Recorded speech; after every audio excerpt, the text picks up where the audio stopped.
Hi guys, what up, Viper here, and today I'm gonna give you the best team that you can get started with in Brightland Steps. It is a super budget friendly, super beginner player friendly, very easy to get, incredibly strong, makes stage 3 runs very easy. So this is the team that I've been using since pretty much the beginning. My game start into Illuvium Overworld was just farming for drone ship upgrades, which I did prioritize, but while farming for the drone ship upgrades, right, you see some really rare Illuvians running around the map every now and then, and I really wanted to have a team that I can just go and fight them with, but I wanted to get my drone ships first, so I decided to just buy literally this team off the marketplace. At that time, it was like $25, I think I had to pay for it, and I think now it's a lot cheaper as well. So entire team really budget friendly, but it's not budget friendly in the sense of it is bad, or it is just like minimal viable or anything like that. No, I think this is pretty much close to the optimal, if not the optimal team to play in Brightland Steps, because the fewer mastery points you need to win an encounter, the more attempts you have at capturing Illuvians, which is really great. Like in my case, for example, when I am capturing Illuvians, I usually only use a lot of these rare shards. So my I have like 16% to capture tier 5 Illuvial with a rare shard, but if I can throw, I don't know, 6 or 7 at them per encounter, I have a really high chance of getting it, even only using rare shards, not having to use the more expensive epic ones. And I never use Resplendence pretty much, unless it's like tier 5 stage 2 or higher. I think they are just too expensive to make. So now why is this team so good? Well, essentially overworld levels are a thing, right? I think I've covered that in a lot of previous videos. If you want to know more about overworld combat and just overworld combat tips in general, go check out those. I want to just cover this team and some basics here. So why are these things good? Well, they are good because the rogue trait is very good with high level stats, and because high levels give you a lot of extra attack damage and things like that. So that's nice. Also, Illuvians become really tanky, and they have a lot of health if they are very high level. So all of these are relatively tanky, and when Illuvians take damage, they gain energy for taking damage. So they will usually be able to cast their abilities once, twice, maybe more than twice before their entire health bar is gone, even when they're getting attacked. Now, the abilities of these Illuvians, Dust is blinding all the enemies. The Dust trait for Revo and Quinks, it's blinding all the enemies around them while they use their Omega ability, which for Revo even means it's rolling through the board, so it is just blinding everything is rolling through.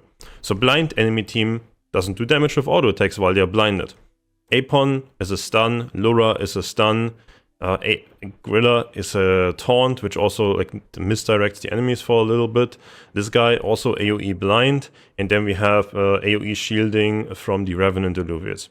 So the team is essentially relatively high damage because it's all rogues, but all of their abilities are these really, I don't know, status negative effects to the enemies, blinding them. Enemy team cannot do any damage, and well, they just keep casting those abilities. So usually you have a stun and they blind at the beginning, then you have another stun by Revo coming in, then you probably kill some enemies, you get some shields, you get a taunt, you get another blind, and by that time you start the crowd control chain again, and you keep stunning and blinding them with the second wave of Queen's Apron or something like Lura that takes a bit longer to cast. Because in Overworld these stats matter, I would suggest maybe if you want to buy off marketplace, check out like a couple of the cheaper ones and try to find ones that have better stats.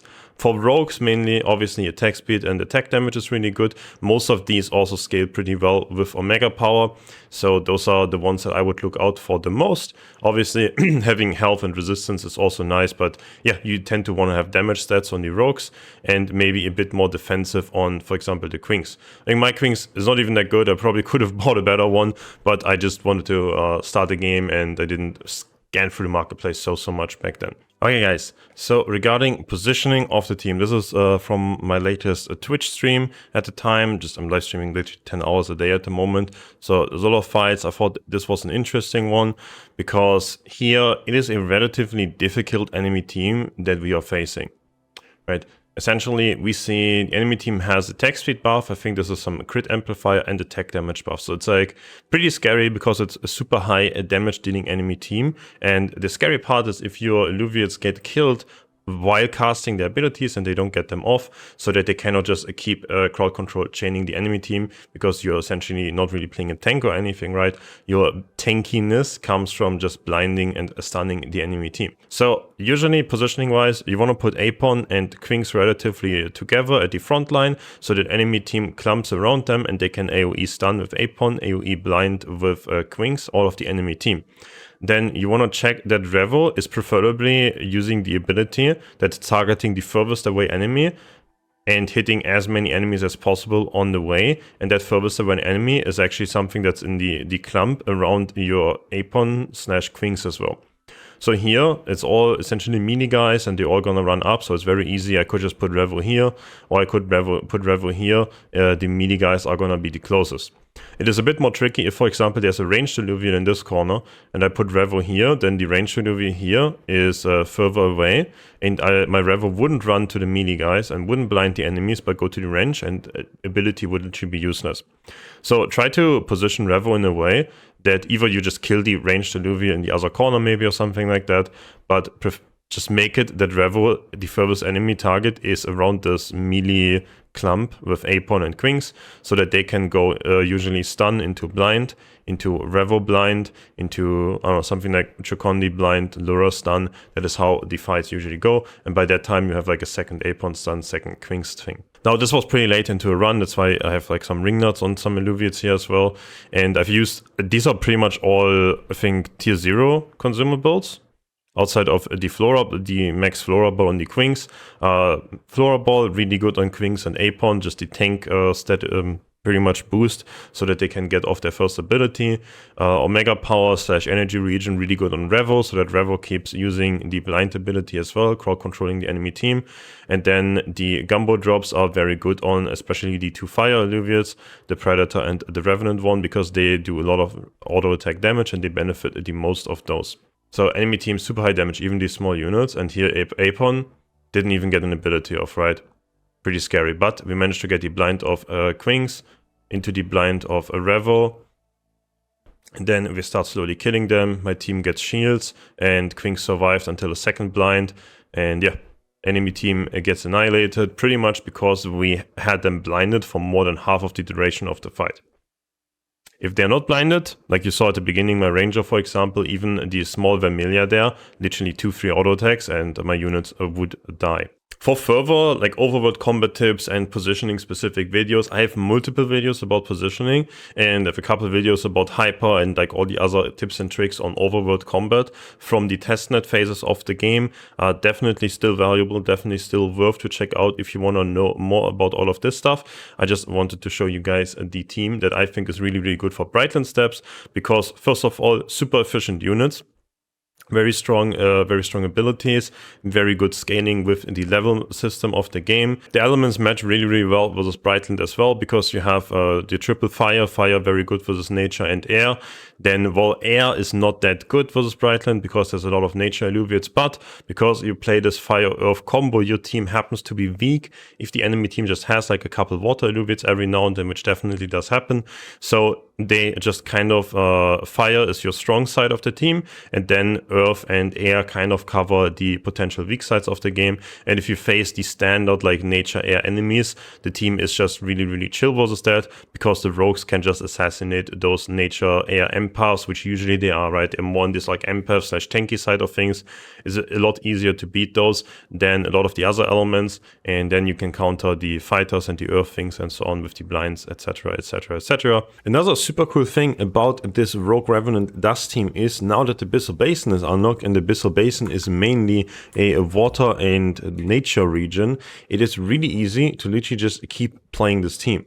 Now, the only thing is though, right, because, well, if there's a lot of water and maybe some earth or something like that, maybe you want to adjust the team a little bit, but you don't have to adjust the team based on the Illuviates. You can just keep playing those Illuviates.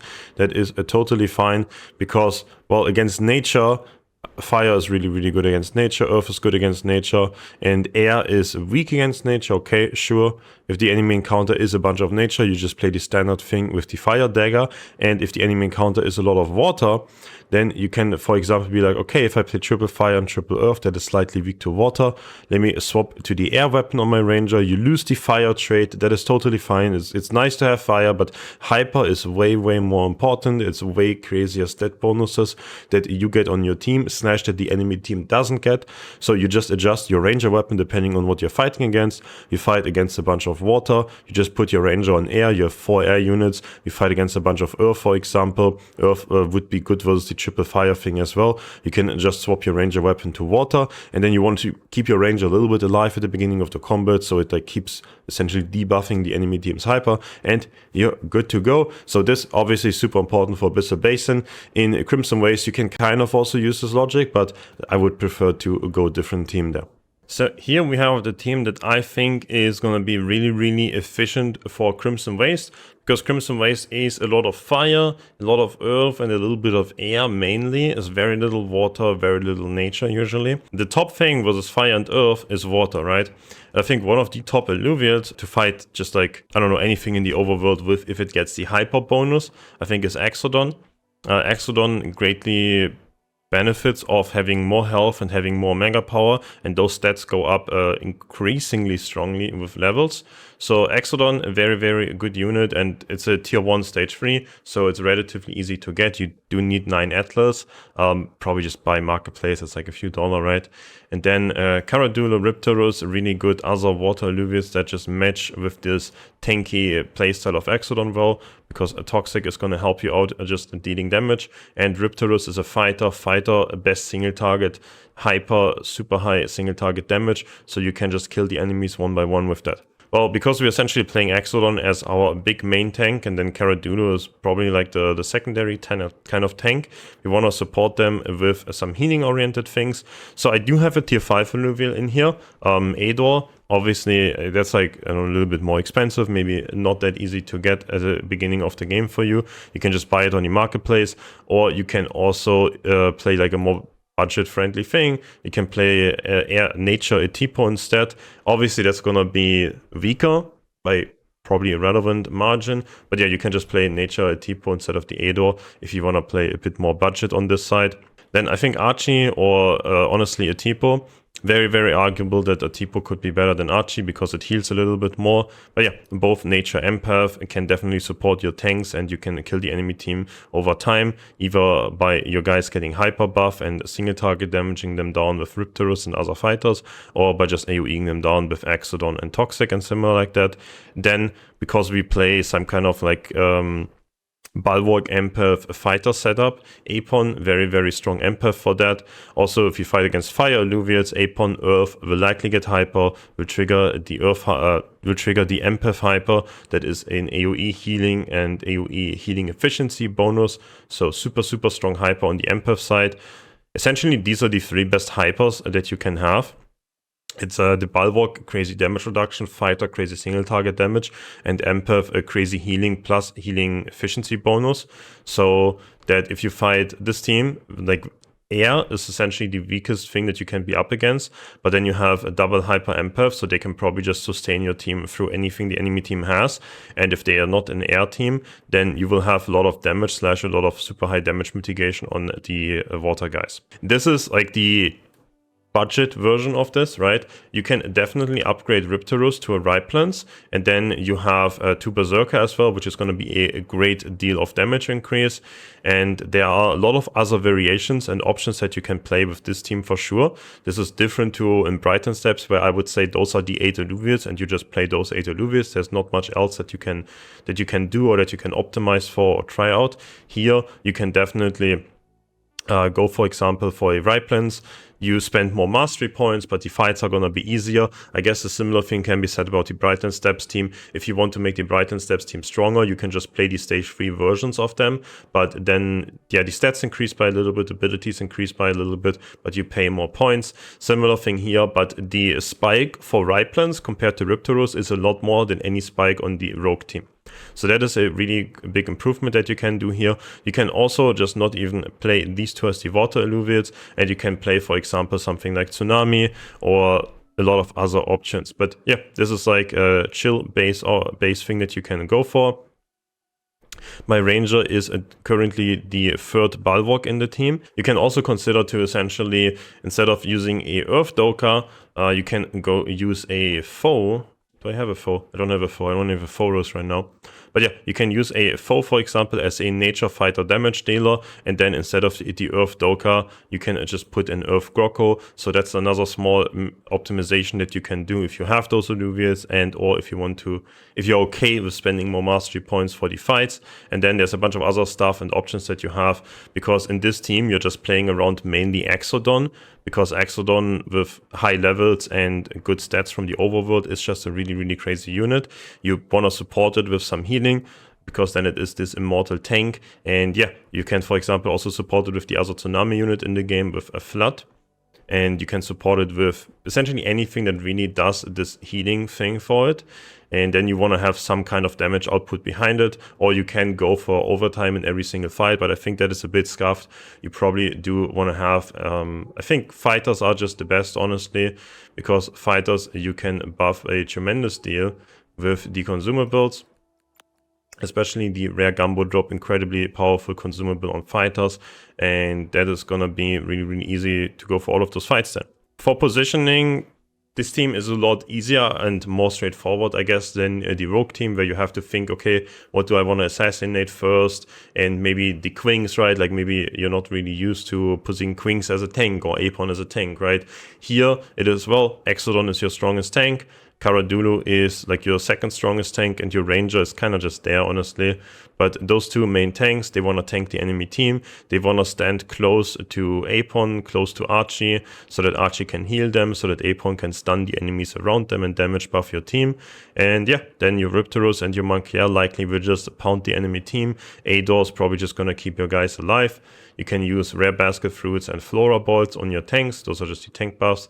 And Gumbo Drop on Riptorus and Mankier if you want to.